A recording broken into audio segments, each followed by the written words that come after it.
ஓம் முருகா போற்றி. ஓம் சரவண பவ. என் அன்பு குழந்தையே, உன்னுடைய வாழ்வில் ஒரு அதிசயம் நடக்கப் போகின்றது.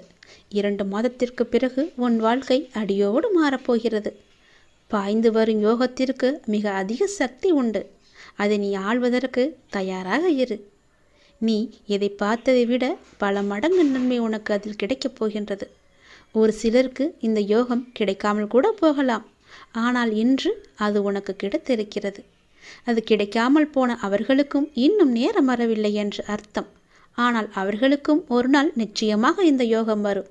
இப்போது அந்த யோகம் உனக்கு கிடைத்திருக்கிறது. நிம்மதியாகவே நீ இருக்கப் போகின்றாய். நல்லது உன் வாழ்வில் நடக்கப் போகின்றது. உன் அப்பன் நான் சொல்கிறேன். நீ இழந்தது எதுவென்று எனக்கு தெரியும். அது உனக்கு எவ்வளவு முக்கியம் என்றும் எனக்கு தெரியும். அது எவ்வளவு பெரியது என்றும் எனக்கும் தெரியும். நீ கவலைப்படாதே. இனி இழப்பதற்கு ஒன்றும் இல்லை என்று வரும்போது நீ புரிந்து கொள். இனி பெறுவதற்கு நிறையவே இருக்கிறது என்று. இதுவரை நீ இழந்தாய். இனிதான் அனைத்தையும் நீ பெறப்போகின்றாய். அதன் ஆரம்பமாகத்தான் என்னுடைய அன்பை நீ இன்று பெற்றுவிட்டாய். இனி எல்லாமே நீ பெறப்போகின்றாய். ஏற்கனவே நீ இழந்து விட்டதால் இந்த முறை எப்படி இழக்கக்கூடாது என்பதை புரிந்து பத்திரமாக வைத்து கொள்ளப் போகின்றாய். ஏனென்றால் இனி உன் வாழ்வில் பெரிதாகவே நீ பெறப்போகின்றாய். இந்த சிறிய இழப்பின் மூலம் அந்த அனுபவத்தை கொண்டு இனி நீ பெறப்போவதை பத்திரமாகவே வைத்து கொள்ளப் போகின்றாய். இனி உன்னிடத்திலிருந்து எதுவும் எடுத்து கொள்ளப்படாது. பயப்படாதே, கலங்காதே, குழப்பத்தை ஏற்படுத்தி கொள்ளாதே. உன் மனதை நீ எப்பொழுதும் அமைதியாக வைத்துக்கொள். உன்னை காப்பாற்ற நான் பல ரூபங்களில் வருவேன். வந்தும் இருக்கின்றேன். நான் உன் அருகே இருக்கும் நேரம் உன் துன்பங்கள் எல்லாம் காற்றில் பறந்து போகின்றது. அப்போது நான் அருகே இருப்பதை நீ உணராமல் உன்னை காப்பாற்ற நான் தரும் வாய்ப்புகளை அலட்சியமாக விட்டு விடுகிறாய். அதனால் தான் இவ்வளவு சிக்கல்களை நீ மாட்டிக்கொண்டிருக்கின்றாய். அதற்கு பிறகு துன்பம் மீண்டும் வரும்போது என்னிடம் வந்து முறையிட்டு அழுகின்றாய். ஆனால் உன் சக்தி என்ன தெரியுமா? நீ எவ்வளவு பெரிய பள்ளத்தில் வீழ்ந்தாலும் மற்றவரை விட வேகமாக எழுந்து மேலே வரக்கூடிய ஆற்றல் கொண்டுள்ளாய். தோல்விகள் உன்னிடம் தோற்று ஓடப் போகின்றது. நான் உன்னை கடைசி வரை காப்பாற்றப் போகின்றேன். என் பிரியமான பிள்ளைக்கு நான் எல்லாவற்றையுமே தரப்போகின்றேன். என் பிள்ளையை காப்பாற்றுவது உன் அப்பாவின் வேலை அல்லவா? நான் காப்பாற்றுகிறேன். நீ பயப்படாதே. எதை பற்றியும் நீ சிந்திக்காதே. பல நேரங்களில் பல ரூபங்களில் நான் உனக்கு ஆறுதலாக வந்து பேசுவது அவ்வப்பொழுது உன் கண்ணீர் துடைக்க மட்டுமல்ல, நான் உன்னோடு இருக்கிறேன் என்ற உண்மையை உனக்கு உணர வைக்கத்தான். மனம் தளர்ந்து போகாமல் வாழ்வின் அடுத்த கட்டம் என்னவென்று பார்த்து அதை நீங்கி பயணிக்க செய். அடுத்த கட்டத்திற்கு நீ சென்று விடு. அதை நான் நகர்த்தி காமிக்கின்றேன். அதை புரிந்து வாழ்வின் அடுத்த கட்டத்திற்கு என்ன எல்லாம் செய்ய வேண்டுமோ அந்த சிந்தனையில் நீ ஈடுபடுத்திக் கொள் உன்னை. அங்கேயே இருந்து கண்ணீர் சிந்தாதே. போனது எல்லாம் போகட்டும். போனது திரும்பி வரவா போகிறது? அதை பல வடிவங்களில் நான் உனக்கு திருப்பி தருகிறேன். வேறொரு ரூபத்தில் அது உன்னை வந்து சேரும்படி நான் அமைத்து காமிக்கின்றேன். நீ முயன்று பார். உன்னால் முடியும். நிச்சயம் உன்னால் மட்டுமே முடியும். உனக்கு நான் துணை இருப்பேன். மிக முக்கியமான விஷயத்தை நான் உன்னிடம் பேச வேண்டும். சிறிது நேரம் ஒதுக்கி என்னை பார்க்கவா. தயவு செய்து என்னை வந்து பார்த்துவிட்டு போ. நீ ஒரே ஒரு முறை திருச்செந்தூர் வர வேண்டும். திருச்செந்தூர் வந்து என்னை தரிசிக்க வேண்டும். நான் உன்னிடம் வந்து பேச வேண்டும். எனக்கு சிறிது நேரம் ஒதுக்கி என்னை பார்த்துவிட்டு போ. உன்னுடைய நல்ல மனதுக்கு ஒரு நல்ல விஷயம் கண்டிப்பாக நடக்கப் போகின்றது. நீ என் மேல் கொண்ட பக்திக்கும் நம்பிக்கைக்கும் பலனாக உன்னுடைய வாழ்வில் ஒரு நல்ல விஷயம் நடக்கப் போகிறது. கடந்த மாதத்தில் பின்தங்கி இருந்த உன்னுடைய வாழ்க்கை இப்போது முன்னேற்றம் பெறப் போகிறது. உன்னுடைய காத்திருப்புக்கு கைமேல் பலன் கிடைக்கப் போகிறது. இன்றிலிருந்து ஒரு மாதத்திற்குள் நல்ல மகிழ்ச்சியான நிகழ்வுகள் உன் வாழ்வில் நிகழப்போகிறது. நேர்மறை எண்ணத்தோடு உன்னுடைய வாழ்வை நடத்து. நடக்க வேண்டிய நிகழ்வுகள் தானாக நிகழும். உன்னுடைய தடைகள் எல்லாம் மகளும். பல வழிகள் உனக்கு பிறக்கும். நான் உன்னை சந்திக்க விரும்புகின்றேன். உன்னிடம் மனம் விட்டு பேச விரும்புகின்றேன். ஒவ்வொரு முறையும் நான் உன்னிடம் வருகின்றேன். நீதான் என்னை கண்டு கொள்ளாமல் அலட்சியம் செய்கிறாய். ஆனால் இந்த முறை நீ என்னிடம் வர வேண்டுமென்று நான் விரும்புகிறேன். தயவு செய்து நீ என்னை வந்து பார்த்துவிட்டு போ. என்னை சந்திக்க சிறிது நேரம் ஒதுக்கு. எவ்வளவு சீக்கிரம் வருகிறாயோ அவ்வளவு சீக்கிரம் நீ என்னை வந்து பார்த்துவிட்டு போ. இதுவரை தேய்பிறையாய் இருந்த உன்னுடைய வாழ்க்கை இனி வளர்ப்பிறையாய் ஏற்றம் பெறப்போகிறது. அடிமேல் அடியாய் இருந்த துன்பங்கள் எல்லாம் மாறி எடுத்து வைக்கும் ஒவ்வொரு அடியும் மகிழ்ச்சியான ஒன்றிற்கு நிச்சயம் வழிகாட்டப் போகிறது. இனி எல்லாமே உனக்கு நல்லதாகவே நடக்கும், இந்த அப்பாவின் ஆசையோடு. ஏன் வாழ்கிறோம், இந்த வாழ்க்கையே வேண்டாம் என்று எதிர்மறை எண்ணங்களோடு நீ முடிவெடுக்காதே. இந்த வாழ்க்கை என்ற புத்தகத்தில் பல சுவாரஸ்யமான பக்கங்கள் அதன் பின்னால் இருக்கின்றன. நீ இன்னும் அந்த பக்கத்தை திருப்பி பார்க்கவே இல்லை. கொஞ்சம் பொறு, பல மகிழ்ச்சியான தருணங்கள் அதில் இருக்கின்றன. அதை மட்டும் பார். அந்த மகிழ்ச்சியான தருணங்கள் உனக்காக காத்திருக்கும் போது நீ அதற்காக காத்திருக்க வேண்டாமா? கொஞ்சம் பொறுமை கொள். உனக்கு பின்னால் நடக்க இருப்பது எல்லாமே நன்மையாக இருக்கும். இப்போது நடக்கும் விஷயத்தை வைத்து உன்னை நீயே வெறுத்து கொள்ளாதே. உனக்கு எதை எப்போது எங்கு தர வேண்டுமோ அதை அப்போது நானே உன்னிடம் கொண்டு வந்து சேர்ப்பேன். உனக்கு கிடைக்காமல் போன ஒன்றுக்காக நீ வருத்தப்பட்டு கொண்டிருக்கின்றாய் அல்லவா? கவலையே படாதே. உன்னுடைய அப்பா நான் இருக்கும்போது அது நிச்சயம் உன் கையில் விரைவில் கொண்டு வந்து சேர்ப்பது என்னுடைய கடமை அல்லவா? நான் நிறைவேற்றி தருகிறேன். எல்லாம் அல்ல இறைவன் எனக்கு தெரியாததா உனக்கு தெரிய போகிறது? நீ எதிர்பார்த்த ஒன்று உன் கையில் கிடைக்கும். சந்தோஷமாக இரு. மகிழ்ச்சியான தருணங்கள் அதில் நிறையவே இருக்கும். அனுபவி சந்தோஷமாக. உன்னுடைய நேரத்தை நான் நல்ல நேரமாக மாற்றி காமிக்கின்றேன். ஓ சரவண பவ என்ற மந்திரத்தை நீ ஜபித்து கொண்டே இரு. நான் சொன்னது போலவே ஒரே ஒரு முறையாவது திருச்செந்தூர் வா. அதற்கான ஏற்பாடுகளையெல்லாம் நீ செய்யத் தொடங்கு. நானே அதுக்கு சாதகமான பதிலை நான் உனக்கு எல்லோரிடமும் வாங்கி தருகிறேன். ஒரே ஒரு முறை நீ வந்துவிட்டு போ. உன்னிடம் மிக முக்கியமான விஷயங்களை பேச வேண்டும். எனக்காக சிறிது நேரம் ஒதுக்க மாட்டாயா? கண்டிப்பாக ஒதுப்பி நீ வருவாய் என்று எனக்கு நம்பிக்கை இருக்கிறது. வா, நான் உனக்காக காத்திருக்கிறேன். உன்னுடைய முருகன் உனக்காக காத்திருக்கிறேன். ஓம் சரவணபவ, ஓம் சரவணபவ, ஓம் சரவணபவ என்ற மந்திரம் உனக்குள்ளே எப்போதும் இருக்கட்டும். நல்ல நேரத்தை நான் உங்களுக்காக உருவாக்கி கொண்டிருக்கிறேன். நான் உங்களை நிச்சயமாகவே பாதுகாப்பேன் என்ற நம்பிக்கை உனக்குள்ளே வேண்டும். உங்கள் மீதுதான் என்னுடைய அன்பையும் அக்கறையையும் நான் செலுத்தி கொண்டிருக்கிறேன். உங்கள் அனைவரையுமே என்னுடைய குழந்தைகளாக நான் பார்த்து கொண்டிருக்கிறேன். என் குழந்தைகளை நான் நேசிக்கிறேன். என் அனுமதி இல்லாமல் எதுவுமே நடக்காது. எதுவும் எவரும் எதையுமே உனக்கு செய்யவும் முடியாது. அதனால் நீ கவலையற்று இருக்காதே. எதற்குமே கவலையும் படாதே. உன் பாரத்தை சுமக்க எனது துவாரகாவில் நான் காத்து கொண்டிருக்கிறேன். அதனால் நீ கலங்கக்கூடாது. வாழ்க்கையில் துணிந்து போராடி கொண்டே இருக்க வேண்டும். நீ எந்த சூழ்நிலைகளையும் யாரையும் வெறுத்து ஒதுக்க நினைக்காதே. கடும் சொற்களால் நீ பேச நினைக்காதே. உனது பாரத்தை முழுவதுமாகவே என் மீது நம்பிக்கை வைத்து நீ செலுத்திப்பாரேன். நான் தயாராக இருக்கும்போது நீ எதற்காக கவலைப்படுகிறாய்? உன்னுடைய பாரத்தை நான் ஏற்க தயாராக இருக்கும்போது நீ ஏன் கவலைப்பட்டு கொண்டிருக்கிறாய்? நீ படும் வேதனையிலுமிருந்து நான் உன்னை நிச்சயமாகவே விடுவிப்பேன் என்ற நம்பிக்கை உனக்குள் எப்போது வருகிறதோ அந்த நொடி முதலே உன்னுடைய கவலைகள் எல்லாமே தீர்ந்துவிடும் என் குழந்தையே. உனக்கு ஏற்பட்ட பல கஷ்டங்கள் இருக்கிறது, கடன் தொல்லைகள் இருக்கிறது. இவைகளிலிருந்து நான் உன்னை விடுவிக்க நினைக்கிறேன். ஆனால் நீ என்னை நம்ப மறுக்கிறாய். இதுவரை நான் உனக்கு நேர்முகமாகவும் மறைமுகமாகவும் நீ பட்ட கஷ்டங்களுக்கெல்லாம் ஒரு விடை கொடுத்து கொண்டிருந்தேன். நீ எப்போது என் மீது அவன் நம்பிக்கையை வைத்தாயோ அப்போது முதலே என்னுடைய செயலெல்லாம் உன் கண்ணுக்கு தெரியாமல் போய்விட்டது. இது காலத்தின் கட்டாயம். உனது கர்ம பலன்களை நீ அனுபவிக்க வேண்டிய நேரம் இது. முழுவதுமாகவே அனுபவித்து விட்டாய்.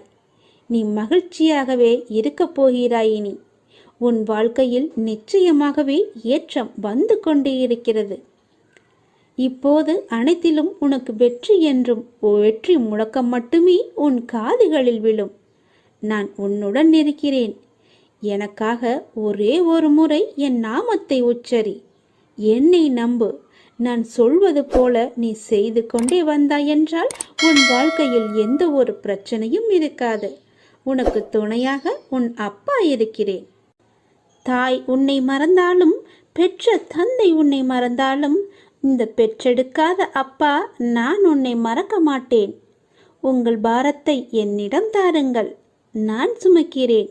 நான் உங்களிடம் கேட்பது எல்லாமே நம்பிக்கை, பொறுமை மட்டுமே. அதனால் என் மீது எந்த குறையும் இல்லாமல் என்னை நீ நம்பு. உன் பொறுமையை சோதிக்கும் அளவுக்கு உறவோ நட்போ உடன் இருக்கும் நபர்களிடமிருந்தோ எதிர்பாராத நேரத்தில் சோதனைகள் நெருக்கடிகள் வந்தாலும் அந்த கடினமான நேரங்களை நீ அமைதியுடன் தான் கடந்தாக வேண்டும். உனக்கு பக்கபலமாக நான் இருக்கிறேன் என்பதை நீ மறந்து விடாதே. அவர்கள் சொல்வது சொல்லிக்கொண்டே இருக்கட்டும். உன் பாரத்தை சுமக்க நான் துவாரகாவில் காத்து கொண்டிருக்கிறேன் என் குழந்தையே. துணிந்து வா, எதிர்த்து போராடு. எந்த சூழ்நிலையிலையும் எதற்காகவும் உன்னை நீயே தாழ்த்தி கொள்ளாதே. மகிழ்ச்சியாகவே இரு. வாழ்க்கையில் நிச்சயமாகவே ஏற்றம் பெறுவாய். இது என்னுடைய சத்திய வாக்கு. நான் உன்னுடன் இருக்கும்போது வீணாக அழாதே. அழுதது எல்லாமே போதும். அழுத காலம் எல்லாமே முடிந்துவிட்டது. இனி நீ சிரிக்கப் போகிறாய். மகிழ்ச்சியாக இருக்கப் போகிறாய். மகிழ்ச்சியில் துள்ளி குதிக்கப் போகிறாய். எவரவர் தூற்றினாரோ அவர் உன்னை பார்த்து பொறாமை கொள்ளும் காலம் வரப்போகிறது. நல்லதை மட்டுமே நினை. நல்லதை மட்டுமே செய். நல்லதை மட்டுமே பேசு. முடிந்தவரை உன்னால் முடிந்தவரை பிறருக்கு நீ உதவி செய். உன் மனதில் எப்போதும் ஒரு இரக்க குணம் இருக்கட்டும். கவலைப்படாதே, அப்பா நான் இருக்கிறேன். உன்னை எப்போதுமே கைவிடவே மாட்டேன். உன்னை தாக்குவதற்கு யார் நினைத்தாலும் அவை அனைத்துமே என்னை வந்து சேரும். எந்த அம்பு உன்னை நோக்கி வருகிறதோ அது என்னை நோக்கி வரும். எவர்கள் உன்னை நோக்கி அந்த அம்பை வீசினார்களோ பிற்காலத்தில் அதுவே அவர்களை வந்து சேரும். அதனால் அவர்கள் பேசுவதையெல்லாம் நீ காதில் வாங்கிக் கொள்ளாதே. துணிந்து எதிர்த்து நில். வருகிற அம்பு கூட என் பெயரை உச்சரிக்கும் போது தானாகவே உடைந்து திரும்பிவிடும். அதனால் பயமற்று இரு. சந்தோஷமாக இரு. உன் அப்பாவின் துணை உனக்கு எப்போதுமே உண்டு. இந்த சுழற்சியான வட்டத்தில் மேலே உள்ளது கீழே வரத்தான் செய்யும். கீழே உள்ளது மேலே ஒரு நாள் வரத்தான் செய்யும். அதனால் பேசுபவர்கள் பேசட்டும். நீ உன் இஷ்டம் போல சந்தோஷமாக இரு. உன் இப்போதைய நிலை கண்டு நீ துவண்டு கொண்டிருக்கிறாய். இந்த நிலை இப்படியே இருக்குமா? என்னை மீட்பார் யாரும் இல்லையா? எனக்கு உதவுவதற்கு யாரும் இல்லையா என்று உன் மனம் ஏங்கி தவித்து கொண்டிருக்கிறது. எல்லாமே எனக்கு தெரியும். நீ நம்பிக்கையை இழக்காதே கண்மணி. கொஞ்சம் காலம் பொறுமையாக இரு. கொஞ்சம் பொறுமை காத்துக்கொள். எப்பொழுதுமே நான் உன்னுடன் தான் இருப்பேன். எதற்குமே கவலை விடாதே. உன்னை விட்டு நான் எங்கும் அகலவே இல்லை. கொஞ்சம் தூரம் கூட நான் உன்னை விட்டு என்னால் செல்ல முடியாது. ஏனென்றால் நீ அப்படிப்பட்ட சூழ்நிலையில் சிக்கி தவித்து கொண்டிருக்கிறாய். உனக்கே என்ன ஆகிவிடுமோ என்ற பயம் உன் மனதிற்குள்ளே ஆணி வேறாக அச்சாணி போட்டு அமர்ந்திருக்கிறது. முதலில் நான் இருக்கிறேன் என்று நீ நம்ப வேண்டும். உன்னுடைய நிலை இந்த நிலை இப்படியே இருக்கும் என்று எண்ணுகிறாய் அல்லவா? கவலைப்படாதே. இந்த நிலை நிச்சயமாகவே மாறும். நீ சந்தோஷமாகவே இருப்பாய். ஏனென்றால் நான் உன் அருகிலேயே இருந்து கொண்டிருக்கிறேன். உன்னை நான் என் இரு கண் கொண்டு பார்த்து கொண்டே இருக்கிறேன். நீ என்னுடைய இரு கண்களையும் பார். அதில் உனக்கு ஒரு உயிரோட்டம் தெரிகிறதா என்று சொல். அப்படியென்றால் நான் உன்னுடனே உன்னை சுற்றிதான் நான் இருந்து கொண்டிருக்கிறேன் என்று அர்த்தம். என் கண்கள் கூட உன்னிடம் பேசும். நான் மௌனமாகவே இருக்கிறேன் என்று நீ புலம்பாதே. உனக்கு வேண்டியது எல்லாமே நான் செய்து கொண்டுதான் இருக்கிறேன். என்னால் நேரடியாக வந்து செய்ய முடியாது. அதனால்தான் யாரோ ஒருவர் மூலம் நான் செய்து கொண்டிருக்கிறேன். நீ எப்பொழுதெல்லாம் இக்கட்டான சூழ்நிலையை சந்திக்கிறாயோ அப்பொழுதெல்லாம் என் பெயரை சொல்லி கூப்பிடு. நான் உன் அருகில் இருப்பதை நீ உணர்வாய். நிச்சயமாகவே உணர்வாய். உன்னை விட்டு நான் எங்குமே போக மாட்டேன். என் இரு கண்களும் உன்னை மட்டும்தான் பார்த்து கொண்டே இருக்கின்றன. அதனால் நீ எதற்குமே பயப்படாதே. துணிந்து செல். எல்லாவற்றையுமே அடித்து நொறுக்கி போராடு. நிச்சயம் என் துணை உனக்கு எப்போதுமே உண்டு. என் அப்பா என்னை பார்த்து கொண்டிருக்கிறார் என்ற நம்பிக்கையோடு, என் அப்பா என்னை சுற்றி இருக்கிறார் என்ற நம்பிக்கையோடு, என் அப்பா எனக்கு உதவுவார் என்ற நம்பிக்கையோடு செயல்படு என் தங்கமே. நான் எப்போதும் உன்னுடன் தான் இருப்பேன். நீ கவலையற்று இரு. உனது கவலையால் எதையுமே சாதிக்க முடியாது. அப்படி முடிந்தால் நீ சாதித்துப்பார். அதில் எனக்கு ஒன்றும் பயமில்லை. உன்னால் முடிந்தால் நீ சாதித்து காட்டு. கவலை என்பது உன் மனதை என்பால் திருப்பாமல் கட்டி வைக்கின்ற வலை என்பதை நீ உணர்ந்து அதற்கு பிறகு நீ செயல்படு. முதலில் இந்த வலைக்குள்ளிருந்து நீ வெளியே வா. அப்போது நான் உனக்கு முழுவதுமாகவே உன் கண்களுக்கு நான் காட்சி தருவேன். எந்த நாளும் நான் வந்து உன்னை நிழலாக காப்பேன் என நீ என்னை நம்ப வேண்டும். நிம்மதியை உன்னிடம் வந்து நான் சேர்த்து விடுவேன் என்று நீ நம்ப வேண்டும். சந்தோஷமாக நான் உன்னை வாழ வைப்பேன் என்று நீ நம்ப வேண்டும். இப்படி என் மீது நம்பிக்கை வைத்தால்தான் எல்லாமே உனக்கு சுகமாக, நலமாக, வளமுடன் உன்னை வாழ வைக்க முடியும் என்னால். சுழற்சியை உடைப்பதுதான் ஆன்மீகம். செக்கு மாடு சுற்றி சுற்றி வருவது போல மீண்டும் மீண்டும் சுழல்கிறீர்கள். குழந்தையாக இருக்கும்போது விளையாட்டு, இளமையில் வேறு நாட்டம், 40 வயதை தாண்டினால் குழப்பமான மனநிலை, 60 வயதில் என்ன நடக்கிறது எனக்கு, எதற்காக இந்த வாழ்க்கை என்ற கேள்வி. இதை போய் ஒரு சிலர் ஆன்மீகம் என்று நினைத்து கொண்டு விடுகிறார்கள். அப்படியல்ல, இது வெறும் சுழற்சிதான். இப்படித்தான் உங்கள் மூதாதையர்களின் அதே பழைய சக்கரம் உங்கள் மூலமாக இப்போது சுழன்று கொண்டிருக்கிறது. ஆன்மீகம் என்றால் உங்கள் தாத்தாவும் அப்பாவும் அம்மாவும் உங்கள் மூலமாக ஜீவிப்பதற்கு அனுமதிக்காமல் உங்களது வாழ்க்கையை ஒரு புத்தம் புது உயிராக, ஒரு புதிய சாத்தியமாக நீங்களாகவே உருவாக்கிக் கொள்வதுதான். இதுதான் ஆன்மீகம். இந்த சுழற்சியை உடைப்பதுதான் ஆன்மீகம். கர்மா என்றால் தலைவிதி என்று அர்த்தமில்லை. அப்படி சொல்லியாக்கிவிட்டார்கள்.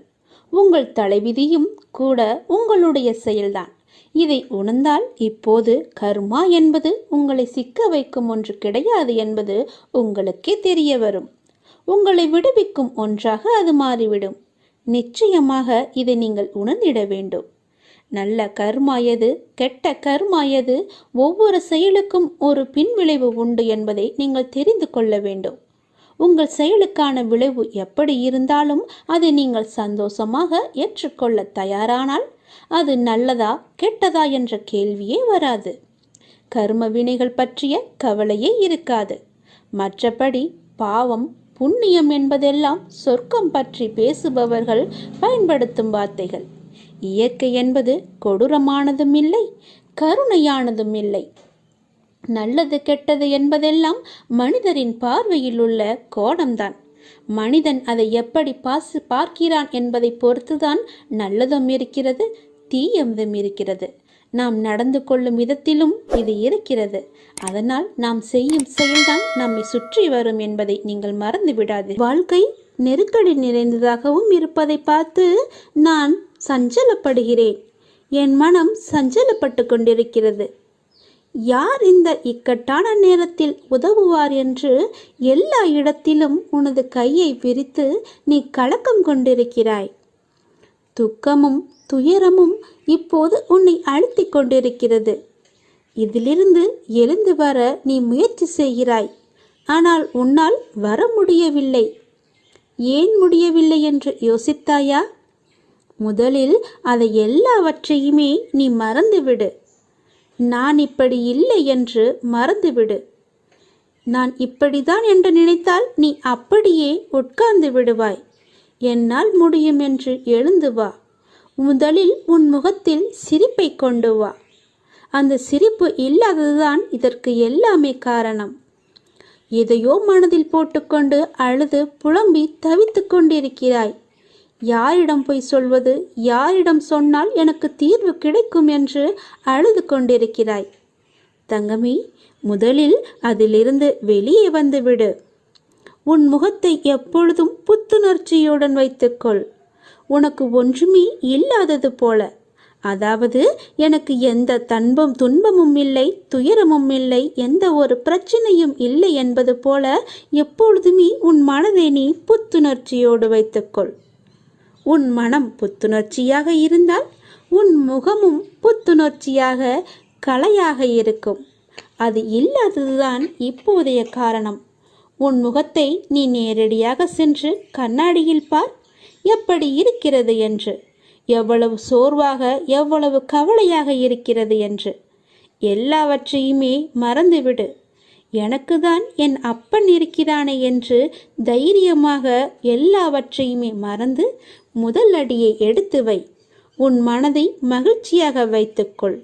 என்னை நம்பி என் ஆலயத்திற்கு நீ வா. நீ வளமுடன் வாழ்வாய், எந்த குறையும் இல்லாமல் வாழ்வாய். உனக்கு வாழ்க்கையில் எந்த ஒரு கஷ்டமும் இருக்காது, எந்த துன்பமும் இருக்காது, எந்த துயரமும் இருக்காது. முதலில் நான் சொல்வது போல செய். உன் வாழ்க்கை எப்படி இருக்கிறது என்று பார். உன்னை தேடி அவர்கள் விலகி சென்றவர்களெல்லாம் தானாக வருவார்கள். உன் மனதையும் உன்னையும் நீ புத்துணர்ச்சியோடு வைத்துக்கொண்டு உன் முகத்தில் புன்னகையை வைத்து பாரேன், எப்படி தேன் போல ஓடி வருகிறார்கள் என்று. என் துணை உனக்கு எப்போதுமே இருக்கும். சில நேரம் என் குழந்தையின் நலனுக்காக நான் வழிகளுடன் நடக்க வைத்து கொண்டிருக்கிறேன், நடந்து கொண்டும் இருக்கிறேன். இதுவே தீர்மான சூழலாக அமைகிறது. ஆனால் அது நீண்ட நாள் தொடரும் அளவிற்கு நான் உன் சாய்தேவா அதை விட மாட்டேன். உன் துயரங்களை நானே போக்குகிறேன். அதுவரை எதற்காகவும் அஞ்சாதே. உன்னோடும் உன் குடும்பத்தோடும் தான் நான் இருக்கிறேனே. இவ்வுலகில் இன்பமும் துன்பமும் நிலையற்றவை. இன்று இருப்பது நாளை மாறிப்போகும். எனவே மனம் கலங்காதே. இன்றைய சூழலில் நீ அவமானப்பட்டிருக்கலாம், கஷ்டப்பட்டிருக்கலாம். பலர் உன்னை பழி சொல்லுக்கு ஆளாக்கி வைத்திருக்கிறார்கள். அவற்றையெல்லாமே நீ கண்டு கொள்ளாதே. எதையுமே தீர்க்கமாக முடிவு செய்து விடாதே. இதுதான் என்னுடைய வாழ்க்கை என்று தீர்மானம் எடுத்து கொள்ளாதே. உன்னுடைய கஷ்டங்கள் எல்லாமே முடிந்துவிட்டன. நீண்ட நாள் வரை நீ பொறுத்திருக்க வேண்டாம். கொஞ்சம் காலம் பொறுத்திருந்தால் போதும். கொஞ்சம் காலம் என்பது 2 நாட்கள் கூட ஆகலாம். நீ வெகு தொலைவில் இருக்கிறது என்று கற்பனை செய்து கொள்ளாதே. உன்னுடைய வெகு நாட்களாக இருந்த துன்பங்கள், துயரங்கள் எல்லாமே முடிந்துவிட்டது என் தங்கமே. உன் அப்பாவின் சொல்படி நடந்து கொள். நீ எதற்காகவும் யாருடைய பேச்சையும் நீ காது கொடுத்து கேட்காதே. அவர்கள் பேசுபவர்கள் பேசிக்கொண்டு தான் இருப்பார்கள், தூற்றுவர்கள் தூற்றிக்கொண்டு தான் இருப்பார்கள். நீ உனக்கு உண்மையாக இரு. உன்னை சுற்றியுள்ளவர்களுக்கு நீ உண்மையாக இரு. அடுத்தவர் பழி சொல்லுக்கு ஆளாகும்படி நீ செய்து விடாதே. உன்மேல் ஒரு பழி விழுந்தால் அதை துடைப்பது கடினம். நீ தவறு செய்யாவிட்டாலும் அதற்காக வரும் பழி சொல்லை நீ ஏற்றுக்கொள்ளக்கூடாது. உன்மேல் குறை இருப்பதால் தானே அவர்கள் உன்னை பழி சொல்கிறார்கள். அந்த குறை இல்லாமல் நீ பார்த்துக்கொள். அப்படி இருந்தால் யாரும் உன்னை எதுவுமே செய்ய முடியாது. இனியாவது நீ நன்றாக இருக்க பழகிக்கொள். உன்னை சுற்றி உனக்காகத்தான் உன்னை சுற்றியுள்ளவர்கள் இருக்கிறார்கள். உன்னை கட்டினவர், உன்னை பெற்றவர், உனக்காக பிறந்தவர்கள், உன்னுடன் பிறந்தவர்கள் என்று எல்லோருமே உனக்காகத்தான் இருக்கிறார்கள். அவர்களை எல்லாவற்றையுமே நீ மறந்து விட்டாய்.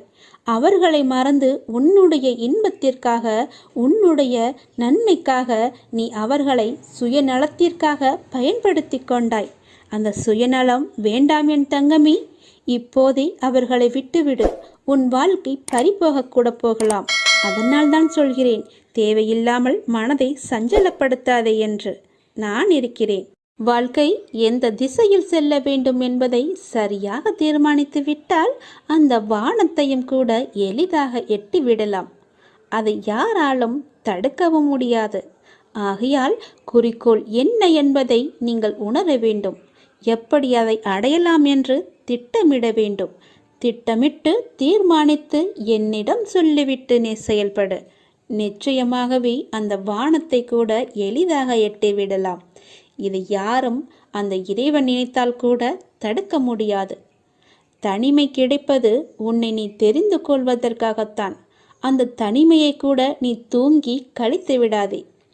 அதில் பலவிதமான அர்த்தங்கள் இருக்கிறது. தவறுகள் நடப்பது உன்னை நீ திரித்து கொள்வதற்காகத்தான். முயற்சிகள் எடுப்பது கூட உன்னை நீ முன்னேற்றிக் கொள்வதற்காகத்தான். எதிரிகள் கிடைப்பது கூட உன்னை நீ வளர்த்து கொள்வதற்காகத்தான். அதனால் எல்லாவற்றையுமே லேசாக நினைத்து விடாதே. எல்லாவற்றிற்குமே ஒரு காரண காரியங்கள் நிச்சயமாகவே இருக்கும். நான் சொல்வது போல செய். எல்லோரிடமும் நீ அன்பாக பழகு. அவர்களுக்கு நீ ஆறுதல் அளிக்கும் முறையில் பழகு. காலத்தோடு நீ இணைந்து பழகு. காலத்தோடு போகிற போக்கிலேயே நீ சென்றுவிடு. என் சிந்தனையுடன் பழகு. அப்பாவின் சிந்தனை நமக்கு நல்லது தரும் என்ற எண்ணத்துடன் பழகு. எல்லோரிடமும் யாருக்கும் சிரமம் ஏற்படாத வகையில் பழகு.